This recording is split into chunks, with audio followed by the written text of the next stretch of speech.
Are you a people pleaser? Do you wish you could say no, but suddenly the yes has come out of your mouth? You haven't even had a chance to say no. Do you know how to put yourself first, or do you look after everyone else just to be popular? 0207 862 2222 is the number. Do give us a ring. I know you're guilty of this. Yeah, you have been very much so in the past. I do feel like I am a reformed people pleaser, though. I've been working hard on it in the last few years. How have you worked? What have you done? Well, I have just learnt to say no more. I basically don't commit to saying yes. I say, let me think about it. Let me go away. I need to just go and think about what you're asking me to do, and I'll come back to you, and then I can build up to say the no. So I give it a big pause before saying yes these days. Yeah. And I know that your older boy, you've got 2 boys, the older boy is, you think, an inveterate people pleaser? I think so, yeah. I think he's very much like that learnt behaviour. He's followed suit after many, many years of saying yes in that fear of rejection. And I think performers have that fear of rejection, you know, and I think I probably wouldn't have made as many. Maybe you wouldn't have said yes to certain jobs. Maybe I wouldn't have been in certain relationships, or, you know, just like things in life where it's that fearful thing, isn't it? You're fearful that if you don't say yes, they won't ask you again. Exactly. No one else will ask you either. Exactly. You better say yes while they're asking you. Absolutely. Then they might like you. Then they might ask you again. It's you know, so a freelance life means you're always scared of saying no to any job in case you don't get another one. As a female, I think we're brought up to say, of course I will. Yes, I'd love to. Yes, so do come and stay with your entire family for 3 or 4 nights. Of course I did. Yeah, would I like to cook home cooking for you? I'd love to, and I'd love to do the washing up. We're kind of brought up to do that by our parents. I know I was. Absolutely. And then it's very hard to unlearn that stuff, isn't it? It is. But I really genuinely have been working hard on it. And I think for me, it is learning your values. Is it something that's aligning with you? And I'm fascinated to hear off the expert. But well, let's talk to the expert now, because joining us live from New York is Professor in Organisational Psychology at Cornell University, Dr. Sunita Sah. Dr. Sah is the author of Defy the Power of No in a World That Demands Yes. So the expert, the world expert on this, we're delighted to have you. What is it in us that makes us want to say yes to things we really don't want to do and we know we don't want to do? Yes, well, exactly. From what you were saying, we are socialized to comply from a very young age. So we receive these messages to be good. And what does that actually mean? It means to be compliant, to obey, to be polite, to do as you're told. And we often receive these messages not just from parents, but from teachers, the community, perhaps girls more than boys. And we start equating saying yes with being good and saying no with being bad. And it becomes our default response. Our brains actually become wired to comply. And so it becomes very difficult when we get older. If we have only been trained in compliance and saying yes, it becomes very difficult to say no when we get older. Right, so how do we unlearn what we've so carefully been taught? How do we get to say, I mean, I would really like sometimes to say, no, thank you, I don't want to, because I don't want to. Exactly, I just don't want to. Needed. Yeah, I've got no excuse. It's not that I can't, it's not that I'm not going to be here. I just don't want to do that. So thanks, I'm not doing it. But would I ever say that? I wouldn't dream of it, would you? I know. Wouldn't dream of it. So how do we learn to unlearn? So there's many things we can do to unlearn. So one of the things is that we always focus on the costs of saying no, that it's going to cost us a relationship, it's going to damage something, perhaps our career if we're freelance.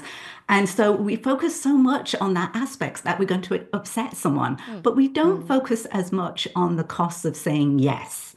And that's what we need to do. Like, are we giving away our sense of self, our values? What is it that we really want to do? Because if we keep bowing to other people, it really affects us emotionally, psychologically, and even physically. So we really want to think about that and implement what I call the power of the pause, which I think Suzanne is already doing. Has. And the power of the pause is you don't have to say yes or no right then and there. Just because someone's asked you, you can defer, you can kind of procrastinate, you can hang in there. So what do you say when somebody says, you know, could you please just bake, 4 dozen cakes for the school, bring them by? And you just think, oh God, what can you do? What do you do? I say, well, that's really interesting. Let me think about that for a little bit. Let me get back to you. I'm not a good cook. You know, have you thought about someone else? That's also something that you can say. Yeah. So just have these scripts in your back pocket to really think about what is it that I want to do in this situation. For many situations, we can actually anticipate they're going to ask me to do this. And then we can start sort of scripting those responses in advance, because the only thing that really makes a big difference to unlearn is to change our neural pathways. And how do we do that? It's by practice. And to really remember that saying no is a practice. It's not a personality. We can say yes one day, we can say no another day. So if you have this self-concept of being a people pleaser, it's really to have that shift and understand that it's a practice, it's a skill set, and we can all learn it. All right, Doctor, I'm going to take some calls and I'd love you to participate in this and give some advice if you wouldn't mind. So let's go, first of all, to Claire in East Sussex. Claire, you're a people pleaser. What's going on with you?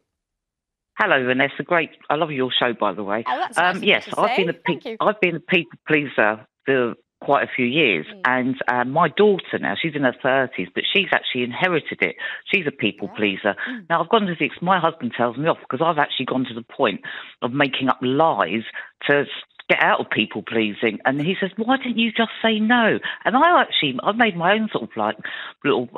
I don't know, like a research, thinking usually it happens to really kind people. They're put in such a position that they can't say no because they're kind anyway. And also people take advantage. Now I say no more often. I've stopped lying to people that I'm doing something else when I said I would please them. I've found it's so much better because all these, like, I call them white lies, they're not really major lies, but I just found I was tearing myself nuts, just like, oh, yes, I'll do that. And then I think, well, my friends say no to me, so actually I'm saying no to you. And do you feel better? Works. Do you feel better about life now? Yes, well, I feel better for not lying, to be honest. I mean, some of the stories I've fabricated in the past to get out, and straight away, especially when I had a couple of glasses of wine and somebody says, "Oh, do you fancy doing this?" "Oh, yes." And then, of course, you know, I'll then wake up and face the consequences and think, right, I must invent a story. Well, why do I want to do that? Just say no.